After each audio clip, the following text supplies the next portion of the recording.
My 29F boyfriend, 32M, accuses me of cheating every time I have to work late after finding out my boss, 29M, is my ex. I've been dating Joseph for 3 years now and I've been working for Company X for 2. I recently got a small promotion which requires me to work late a lot more than I used to. It also means I have to work a lot more closely with my ex, Aiden. When Joseph and I first started dating, we briefly talked about our previous relationships/sexual history. I mentioned Aiden was my first boyfriend/love/time and he told me about his exes. He also knew I was still friends with Aiden and briefly met him once when we first started dating. I also mentioned his family-owned Company X when I took the job. So, I've never been/tried to be secretive about my history with Aiden. During the lockdown, my friends from college and I would have weekly Zoom parties just so we could all catch up with another and so the friends who lived alone didn't feel so lonely. Aiden was in those chats. We ended up reminiscing during one of those chats and someone jokingly mentioned how they thought Aiden and I would be married by now with 6 kids. This used to be a running joke when we were in college. Joseph overheard and once I got off the call, he started asking me questions about Aiden. He kept saying I never told him he was my ex and he would have been uncomfortable with us still being friends if he had known. I definitely mentioned it to him and also, he's friends with at least 2 of his exes and has always said he doesn't see the big deal with being friends with an ex. Now that I'm working from the office again, I usually finish late and he's constantly implying I'm cheating. Aiden dropped me home last week since we finished so late and Joseph was livid when he saw him. He kept asking me why I didn't just ask him to pick me up, which in hindsight I should have, but it was late, and Aiden offered. He started demanding I quit my job and has been giving me the silent treatment since because I refused. I can't realistically quit my job. The pandemic will make it hard for me to find another position and I don't think I could find a job with as good benefits/salary as this one. What else can I do to make him realize I'm not cheating and have no plans to? Too long didn't read, my boyfriend overheard my college friend making a joke about me and my boss. We have to regularly work late together and he's now convinced I'm cheating on him.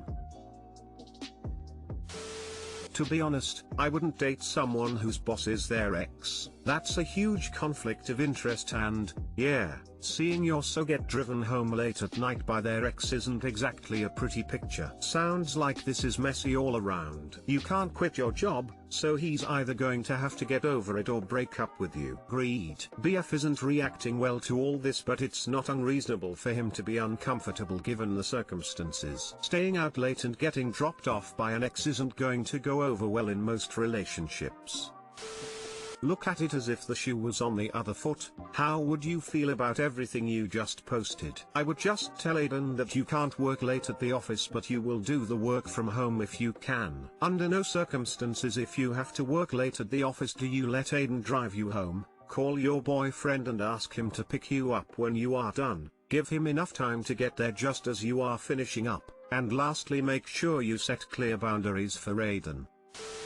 Okay, Joseph can't make you quit a job, that's ridiculous. But he's clearly reacting to something, real or imagined, since you and Aids have been working more closely. Talk to Joseph properly. Quitting job is off the table, but what specifically is bothering him? Maybe he's getting a vibe, maybe something else is going on and he's projecting, maybe he's seeing something in Aiden or your behavior that you're missing, but talk to him.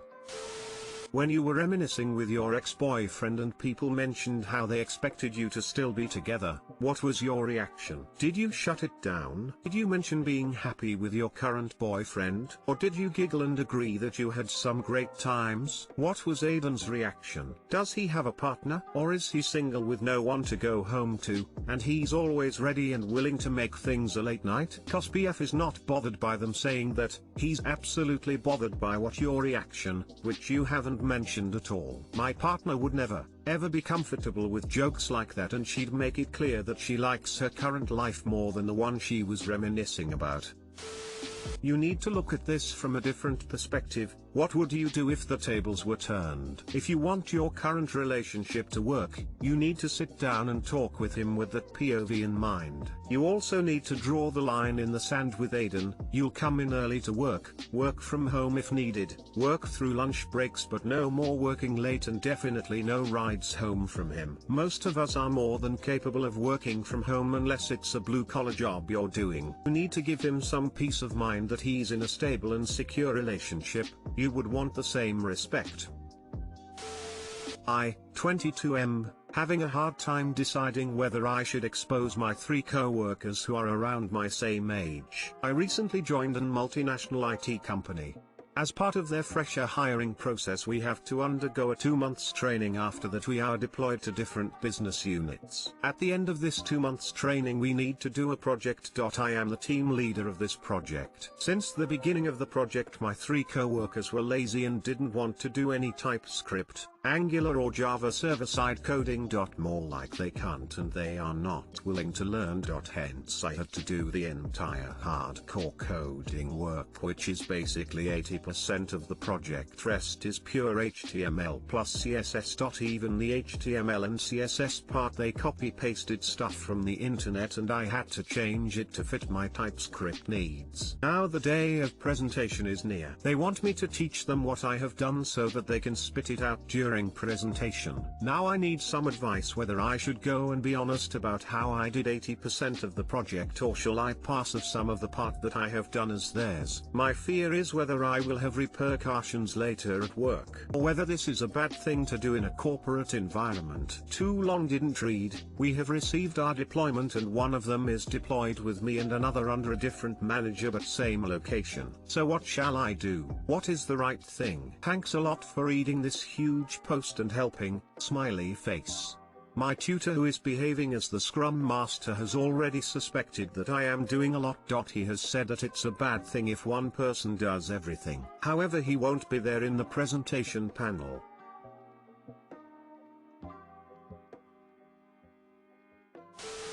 It's better not to have enemies at this point. For now, just do whatever you can so the presentation goes well. As OKcaster suggested, getting exactly the right amount of credit for a training project just doesn't matter very much, and your colleagues' laziness will probably catch up to them eventually. In the future, make your work more visible. When you do a part of a project, make sure your manager knows what you accomplished. It's not good to reach the end of the project and to start to suddenly scramble for credit. Instead, you should be having regular conversations with your manager about what you're up to and what they feel is important. The consistent transparency means there's no need to fight for credit at the very end. Speaking as a professional developer, they are going to get found out sooner or later. Memes aside, Stack Overflow will only get you so far, and their bullshit will catch up to them. Spotting a fraud trying to explain someone else's code is so trivial it's painful, and I worry it will leave a bad impression if you cover for them when it's painfully clear to the seasoned listeners that you did all the work. I wouldn't suggest throwing them under the bus, but if it comes to it, don't incriminate yourself, just tell the truth. I'd ask the blog Ask a Manager for this one. She's not only great at giving advice on how to handle this, but will give you an excellent script for how you should word your statements. It might be that you could word it professionally in the presentation itself so that the people watching will understand the level of work you had to do. Side note, I'm a young professional as well, but a little older than you, and cannot emphasize enough the importance of professional dialogue. If you make any goals for yourself in the coming year, I highly recommend you practice this. It will really set you apart from those that fail to grasp it or ignore it, and you will be more likely to receive promotions because of it. Do whatever you need to do to have the presentation go well, even if that means carrying your team members. Afterwards, I would explain to your supervisors the challenges with this team and the extra work you needed to put in for it to be a success. If the company does not do anything, that is a good indication of the company you are working for, and then you will need to make a career decision whether or not to go forward. Could you schedule a one-to-one with your boss and tell him that you have tried to delegate, you have concerns and want to find a solution?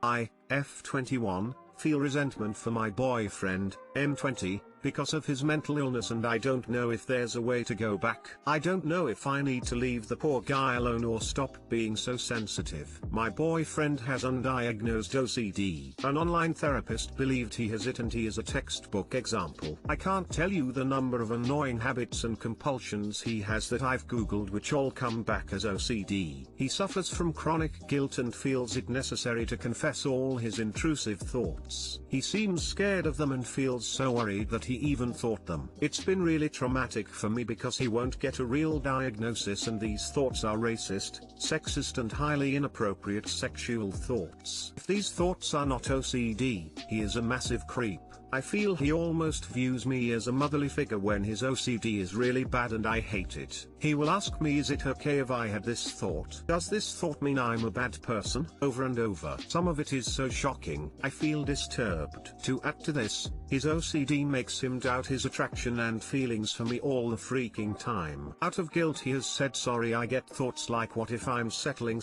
/ could do better? Sorry, I had a thought that I liked your legs better a few years ago. Or sorry, I had a thought you weren't cool enough for me because you only have 130,000 as your Snapchat score. I could go in. For about 2 months, we fought nearly every day during a lockdown, where we couldn't meet up, all because I was mad at his confessions, or he was mad I was mad about his OCD. He would say, I had a thought about how I'm jealous that Paul gets to have sex with Jenny, and I'm so sorry, I just had to tell you, or whatever the F, and I'd get mad, or just sad, and start crying. He will always apologize, but it happens again a few days later. Low-key felt like Pam in The Office when she's with Roy. Obviously there's no gym. I find myself holding grudges and bringing up stuff months later. Stuff he claims is only OCD has made me feel insecure and fat and like a loser at various points. He is somewhat better now for the last month or so, but he has gone through phases of non-stop confessions to nothing at all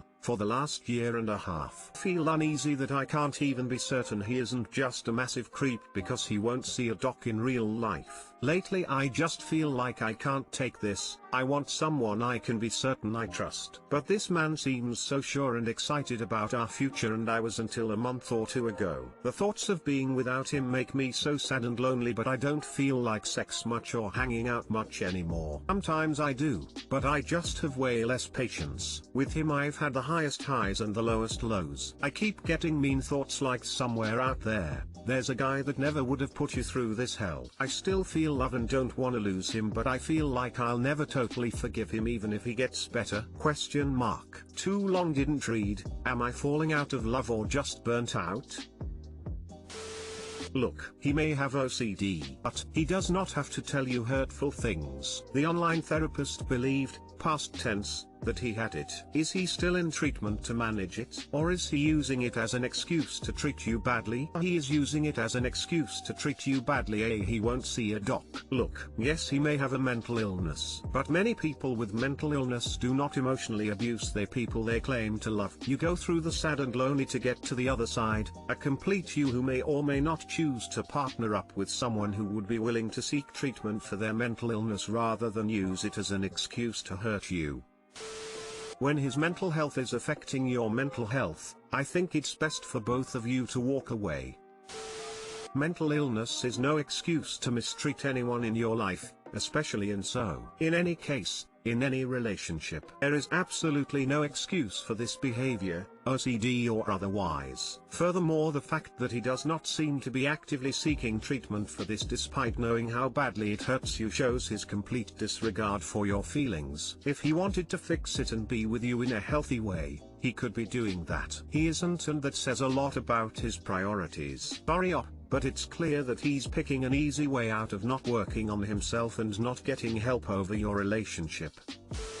Did you make a post about this a month or 2 ago? Because it sounds exactly like that one. Honestly, I think you should leave. He might not be doing it intentionally, but my intuition tells me that at least part of it is intentional, but it's still highly abusive and detrimental to your own health. You should start valuing yourself over your abusive boyfriend. And then the fact that he refuses to see a doctor and get diagnosed properly because having you as an emotional punching bag is easier than working on himself.